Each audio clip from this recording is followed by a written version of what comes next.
Ah, não me irrita, Manuel. Olha que eu não tô boa hoje. Conta a história, meu amor, por favor. Gente, então. Eu tenho um amigo... Esse é o vídeo mais importante da mentira.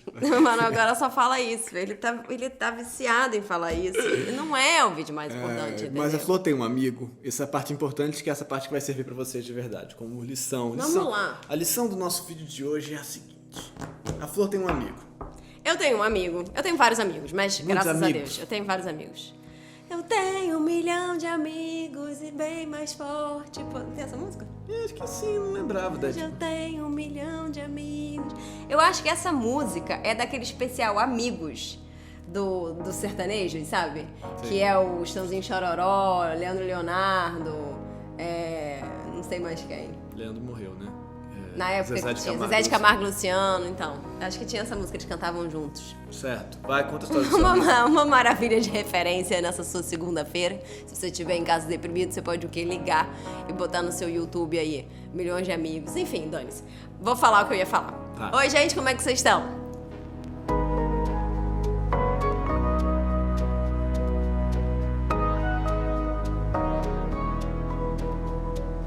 Segunda-feira, hein? Segundou no quê? Hoje é a produção. Hoje a gente vai... Vai encarar o trabalho. Hoje a gente vai encarar Aquele o trabalho, chefe, a vida. aquela isso condução aí dos infernos e tal. Isso é segunda-feira, O uma trânsito. segunda-feira maravilhosa e toda uma semana pra você ficar o quê? De quarentena. Esperando sexta-feira chegar.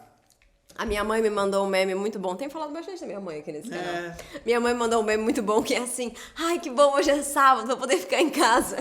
Eu achei muito Conta bom. a história do seu amigo. Então, eu tenho um amigo. Eu tenho um amigo que é um amigo, assim, que ele tá em todos os lugares. Ele tá em todos os shows, ele tá em todos os eventos, melhores lugares, restaurantes e tal. Ele descobre coisas que ninguém sabia que existiam. Você segue ele no Instagram só pra saber as coisas novas que ele tá fazendo, novos lugares. Por exemplo, fontes. se você fala com ele assim, eu ouvi o disco tal do Nirvana, aí ele fala, mas você já ouviu o primeiro disco deles que não foi gravado? Esse tipo de gente, sabe assim? Assim, uma pessoa que tá sempre... Ele tá em Quando eu todos fui os no lugares. show deles, que ninguém mais foi, tinha só 5 pessoas e eu tava lá, e eu descobri por acaso, porque eu tava saindo de um outro show que aconteceu. É uma né? pessoa Isso, que isso. vai, ele faz 80 shows, ele vai a 3 lugares na mesma noite, entendeu? Ele consegue estar em 3 eventos. É a pessoa que sabe de tudo, mas ao mesmo tempo ele tá muito assim na crista da onda, sabe? Ele é uma pessoa assim, na vanguarda, ele tá na vanguarda. Então, todo mundo meio tem esse amigo que foi. Ele é a vanguarda. Ele é a vanguarda, ele inventou a vanguarda. É que nem o nosso amigo ontem dizendo que ele é a imprensa, né? Ele é a imprensa. Ele é a imprensa. mídia. Ele é a mídia. Mas Então, vamos focar. esse meu amigo, esse é um outro amigo. Esse meu amigo Muitos amigos, mas a história tem um sentido. Então, esse meu amigo, Fora que dizer que tem amigo. que é a vanguarda, eu tenho amigos, no momento não tenho nenhum amigo. Eu só tenho o Emanuel mesmo, que eu não aguento mais. Vai, tá amor, acontecendo. conta a história, porque tem um... Então, eu tenho esse amigo. E aí, esse meu amigo, que tá em todos os lugares e é a vanguarda, Agora não tá em todos os lugares. agora não está em todos os lugares. Tá. E aí eu fiquei pensando nele hoje eu acordei pensando nele. Falei assim, Como é cara, que ele tá fazendo? como é que ele tá? Porque ele não pode sair de casa. Não tem nada acontecendo. O que também apazigua o coração dele. Porque ele não tá perdendo nada. Mas ele nunca perde nada. Ele nunca perde nada. Ele não tá podendo mostrar pras pessoas que ele tá nos melhores lugares. Ele não tá postando que ele tá Não, mas ninguém tá nos melhores lugares. Ele só pode estar na própria casa dele mesmo. Mas ele lidando... é igual a todos os outros. Só que aí nesse eu sentido. fiquei pensando assim, agora que ele tá lá na casa dele, que nem todos nós, ele tá tendo que lidar com ele mesmo. Isso é um ponto realmente muito importante. Como é que ele tá fazendo pra lidar com ele mesmo? Porque a nossa obsessão e a nossa ansiedade por estar em todos os lugares ao mesmo tempo, por consumir as coisas, e quando eu digo coisas, não são só coisas de consumo financeiro, mas eventos e experiências. Consumir experiências. Aí a gente volta à palavra consumir, mas viver Não, mas a gente experiências. tá falando entre aspas, né? Como se a gente estivesse tendo que o tempo todo viver uma experiência que é melhor do que a outra experiência, que é melhor que a experiência do outro, que é melhor que todas as experiências do universo, que é a experiência que é mais sinistra, é a sua experiência, entendeu? Então você tá o tempo todo querendo viver uma experiência que é a sua melhor experiência e a melhor experiência do que a outra pessoa. Mas e quando você não pode viver experiências? E quando você só pode ficar no seu próprio quarto, pensando na sua vida? Pensando em você mesmo, na sua própria existência, né? E tendo que lidar com você mesmo. Porque se você não estiver lidando com você mesmo, você vai lidar com quem? Olha, eu tenho um livro para indicar hoje. Eu queria propor uma dinâmica para vocês. Eu não sei se eu vou conseguir. Tem um livro que eu tenho há muito tempo que eu quero ler esse livro. Não consigo ler porque, enfim, não li. O livro chama Viagem à Roda do Meu Quarto. É um cara que chama Xavier de Maestre, um maluco que escreveu um livro que é como se fosse uma viagem à volta do mundo, só que no quarto dele sem sair do quarto. É tipo uma sacanagem com esses livros de aventura, do A Volta ao Mundo em tantos dias e não sei o que e tal. E tem para vender. Eu queria pensar, será que a gente consegue ler junto esse livro, desse cara andando pelo quarto? Isso é uma proposta. O que vocês acham? Mas tem pra comprar? Você falou que não tinha. Tem, achei pra comprar aqui. Eu vou botar Boa. o link. E se você comprar, a gente ganha R$2. Mas são detalhes. Mas, então, enfim, esse cara pensando nas experiências todas que a gente pode ter existindo dentro do próprio espaço limitado, né?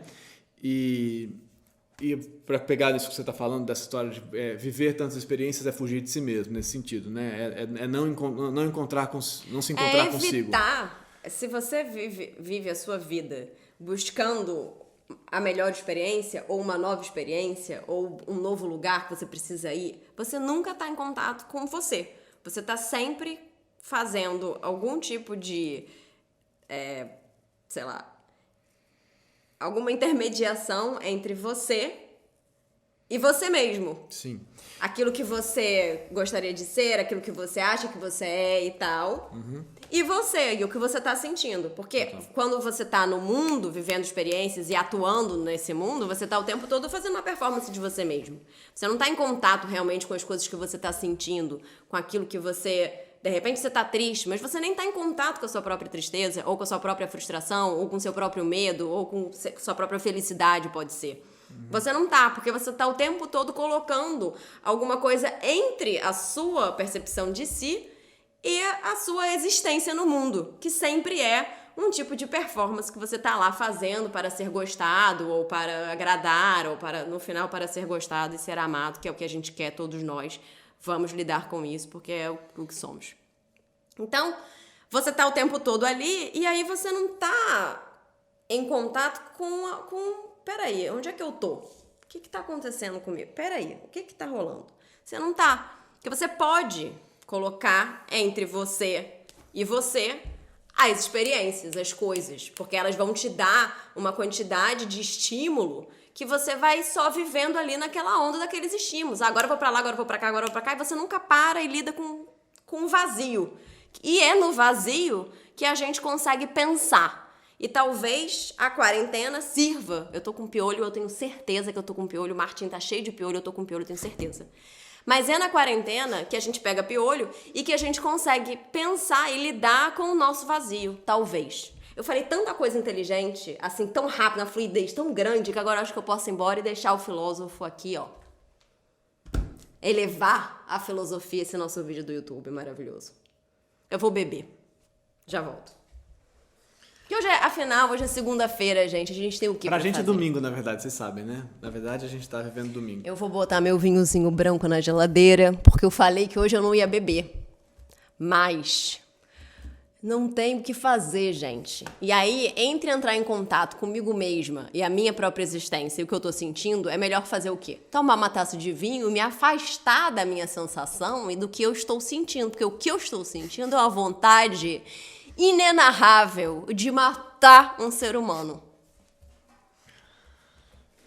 Você tá falando de um ser humano de modo geral ou você tá falando de mim?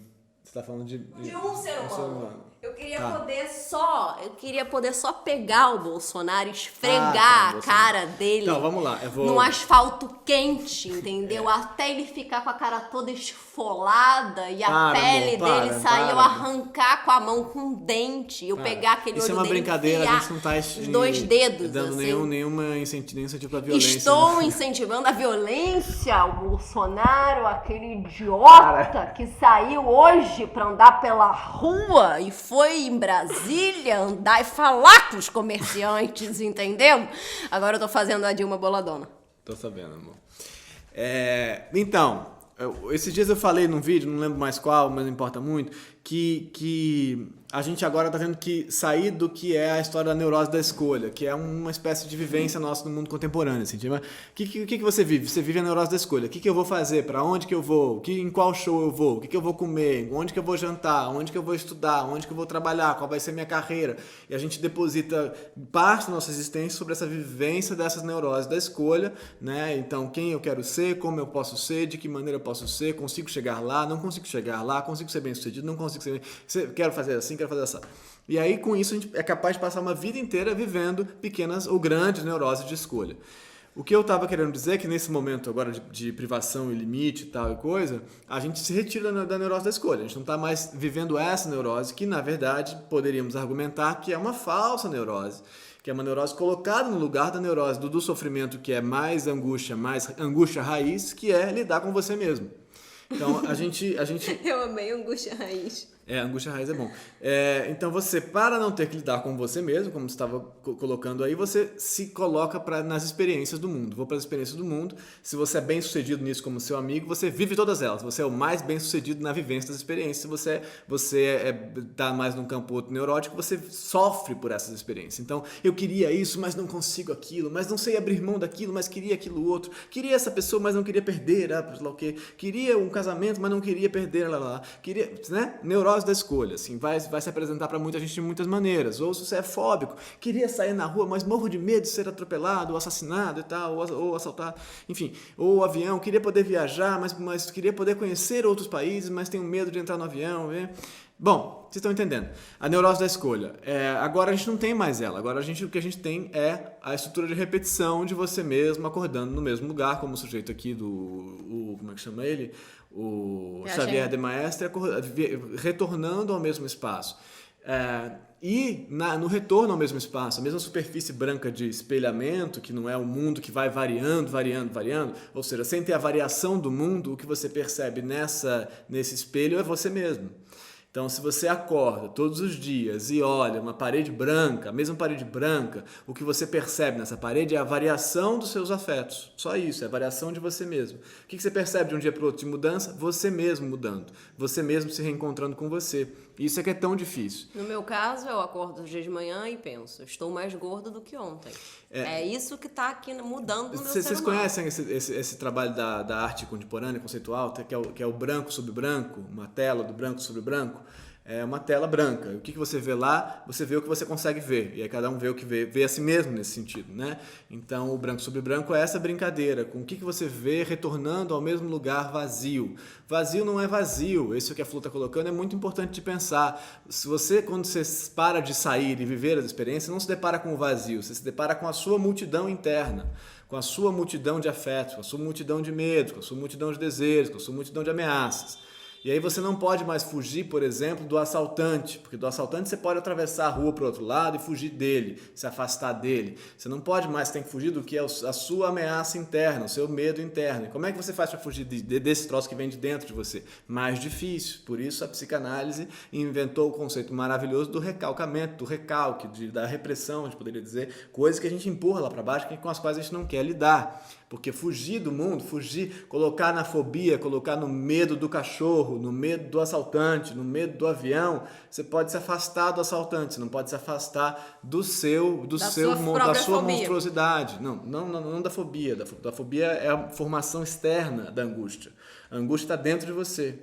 Assim, mas você não pode. Você está colocando para fora uma coisa que a fobia é a colocação então você não pode fora lidar com o seu próprio medo, que é um medo muito mais complexo do que o medo de um cachorro. Que não é medo, que é angústia nesse sentido, né? Que não é localizado num objeto externo a você, exterior a você. Então, por isso esse momento é tão difícil pra gente, porque a gente não quer lidar com essas coisas das quais a gente não pode fugir e que a gente vivia com estímulos para tentar desviar delas, ou esquecer delas, ou se drogar delas, ou se anestesiar delas, né?